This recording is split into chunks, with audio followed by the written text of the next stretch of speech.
Hi అండి. Welcome to Satya studies channel.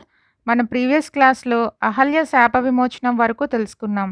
ఈరోజు క్లాస్‌లో విశ్వామిత్రుని వృత్తాంతం గురించి తెలుసుకుందాం. శ్రీరామ లక్ష్మణులు మరియు విశ్వామిత్రుల వారు మిథిలా నగరానికి చేరుకొని జనక మహారాజుని కలుసుకుంటారు. శతానందుడు శ్రీరాములకు విశ్వామిత్రుని జీవితం గురించి చెప్పడం ప్రారంభిస్తాడు. గాది కుమారుడైనటువంటి విశ్వామిత్రుడు చాలా కాలం రాజ్యపాలన చేశాడు.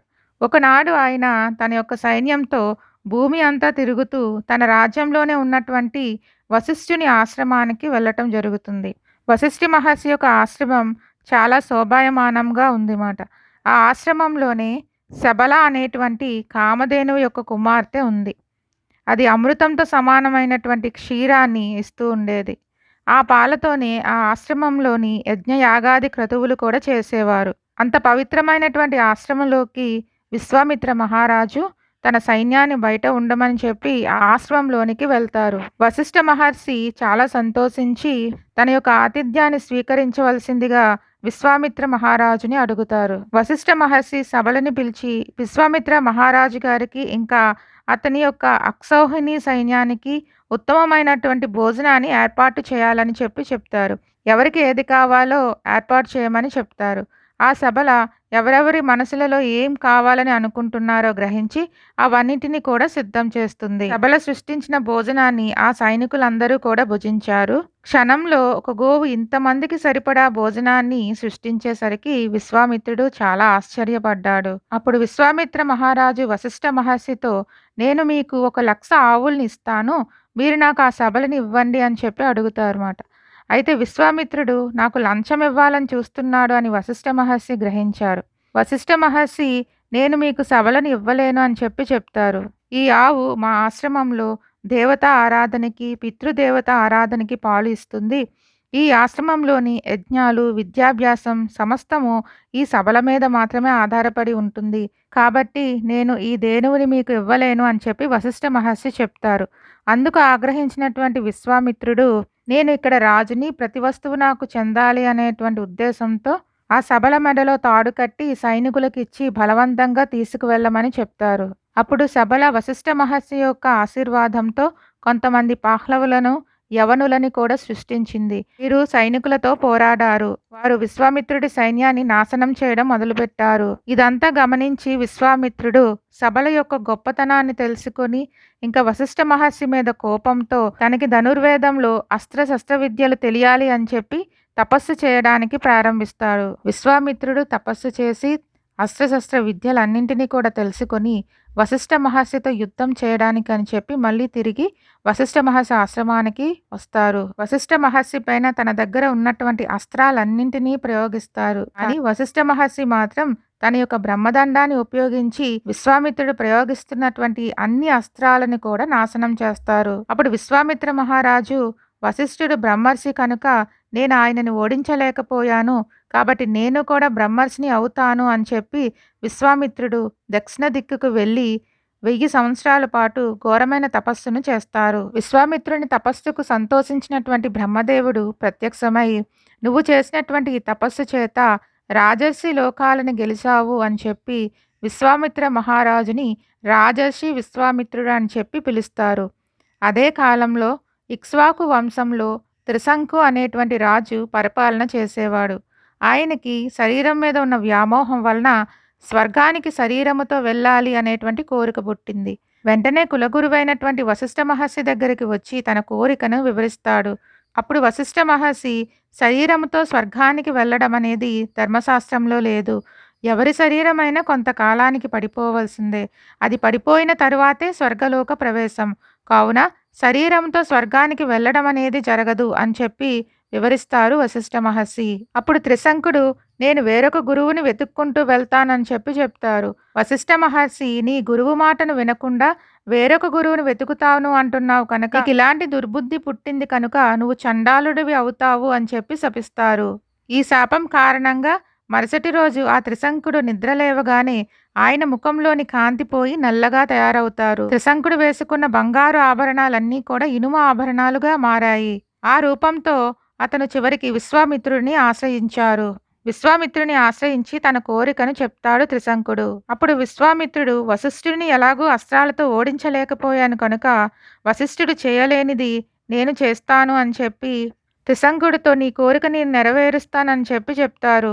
విశ్వామిత్రుడు తన తపశ్శక్తితో త్రిశంకుడిని పైకి పంపిస్తాడు.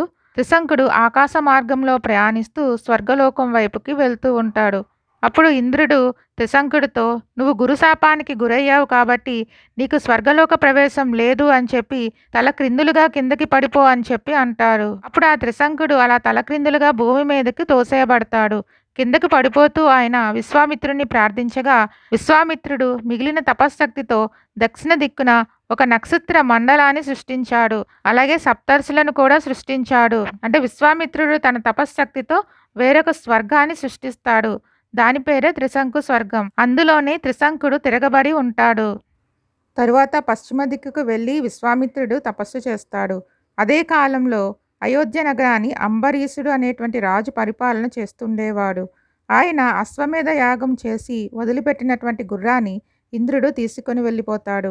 అప్పుడు మహర్షులు అశ్వం కనుక దొరకకపోతే తనకి మంచి జరగదు అని చెప్పి చెప్తారు.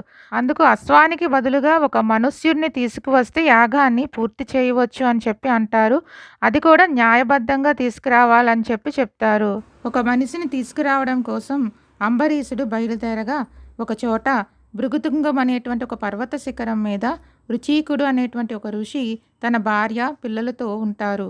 అప్పుడు అంబరీషుడు వాళ్ళ దగ్గరికి వెళ్ళి తన యాగాశ్వం అపహరణకి గురైనందుకు గాను నాకు ఒక యాగ పశువు కావాలి, మీకు ఉన్నటువంటి పిల్లలలో ఒకరిని ఇచ్చి నన్ను అనుగ్రహించండి అని చెప్పి రాజు రుచీకుడిని అడుగుతారు.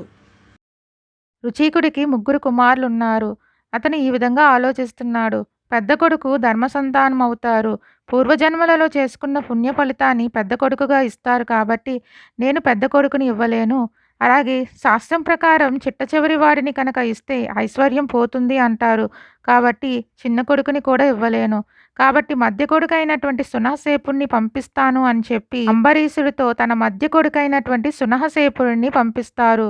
అందుకు బదులుగా అంబరీషుడు అతనికి 1,00,000 గోవుల్ని దానంగా ఇస్తాడు. సునహసేపుణ్ణి తీసుకువెళ్తున్నటువంటి అంబరీషుడు కొంత దూరం ప్రయాణించాక విశ్రాంతి తీసుకుందామని చెప్పి ఒక చోట ఆగుతాడు. అప్పుడు అక్కడి దగ్గరలో ఉన్నటువంటి విశ్వామిత్రుడి ఆశ్రమాన్ని సునహసేపుడు చూశాడు. వెంటనే ఆశ్రమంలోకి వెళ్ళి విశ్వామిత్రుడి కాళ్ళ మీద పడి జరిగిన వృత్తాంతం అంతా కూడా వివరిస్తాడు. నేను మధ్యలో పుట్టినందుకు నన్ను యజ్ఞపశువుగా ఇచ్చేస్తున్నారు. నాకు దీర్ఘకాలం బ్రతికి తపస్సు చేసి స్వర్గలోకమును పొందాలని ఉంది. కాబట్టి మీరు నన్ను రక్షించండి అని చెప్పి వేడుకుంటాడు. అప్పుడు విశ్వామిత్రుడు సునహసేపుడితో నిన్ను తీసుకువెళ్ళి ఒక యూపస్తంభానికి కడతారు. ఇప్పుడు నేను నీకు 2 మంత్రాలని చెప్తాను. నిన్ను అలా యూపస్తంభానికి కట్టినప్పుడు నువ్వు ఆ 2 మంత్రాలను జపించు. అలా జపించడం వలన ఇంద్రుడు సంతోషించి నిన్ను బలి ఇవ్వకముందే వచ్చి నేను ఈ యాగానికి ప్రీతి చెందాను అని చెప్పి యాగ ఫలితాన్ని ఇస్తారు అని చెప్పి ఆ 2 మంత్రాలని కూడా విశ్వామిత్రుడు సునహసేపుడికి ఉపదేశం చేసి పంపిస్తారు. తరువాత సునహసేపుడిని యూపస్తంభానికి కట్టారు. అప్పుడు విశ్వామిత్రుడు చెప్పిన విధంగానే సునహసేపుడు ఆ మంత్రాలని జపించడం ప్రారంభిస్తాడు. అప్పుడు ఇంద్రుడు ప్రత్యక్షమయ్యి నేను ఈ యాగానికి సంతోషించాను. మీరు యాగ పశువుని బలి ఇవ్వకుండానే మీకు 1,000 రెట్ల ఫలితాన్ని ఇస్తున్నాను అని చెప్పి అంటారు. అందుకు అందరూ సంతోషిస్తారు. విశ్వామిత్రుడు మరలా ఉత్తర దిక్కున కౌశికీ నది పక్కన కూర్చొని మరలా 1000 సంవత్సరాలు తపస్సును ప్రారంభిస్తారు. 1000 సంవత్సరాలు తపస్సు చేసిన తర్వాత దేవతలతో కలిసి బ్రహ్మగారు ప్రత్యక్షమయ్యి తన తపస్సుకి మెచ్చి మహర్షి అని చెప్పి పిలుస్తారు.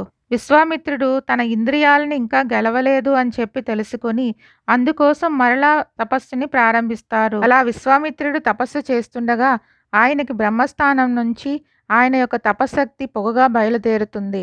ఆయన తపోధూమం సమస్త లోకాలను కప్పేస్తుంది. అది చూసి బ్రహ్మగారు దేవతలతో కలిసి వచ్చి నీ తపస్సుకి సంతోషించాను, నువ్వు ఇప్పుడు బ్రహ్మర్షివి అయ్యావు అని చెప్పి బ్రహ్మర్షి అని చెప్పి పిలుస్తారు. వశిష్ఠ మహర్షి విశ్వామిత్రుడిని చూసి బ్రహ్మర్షి విశ్వామిత్ర అని చెప్పి పిలిచారు. విశ్వామిత్రుడు వశిష్ఠుడిని పాదాలను కడిగి పూజ చేస్తారు. ఏ వశిష్ఠ మహర్షి మీద కోపంతో తపస్సుని ప్రారంభించాడో, ఆ వశిష్ఠ మహర్షి యొక్క పాదాలను కడగడంతో విశ్వామిత్రుడు బ్రహ్మర్షి అయ్యాడు అని చెప్పి శతానందుడు రాముడితో చెప్తారు. బ్రహ్మర్షి అవ్వడానికి, కామక్రోధాలను జయించడానికి మీ గురువు ఎన్ని సంవత్సరాలు తపస్సు చేశాడో, ఎంత కష్టపడ్డాడో, ఇలాంటి గురువును పొందినటువంటి రామ, నువ్వు అదృష్టవంతుడివి అని చెప్పి శతానందుడు శ్రీరాములతో చెప్తారు. ఓకే అండి. నెక్స్ట్ క్లాస్‌లో సీతారాముల కళ్యాణం గురించి తెలుసుకుందాం. Thank you. Thank you for watching.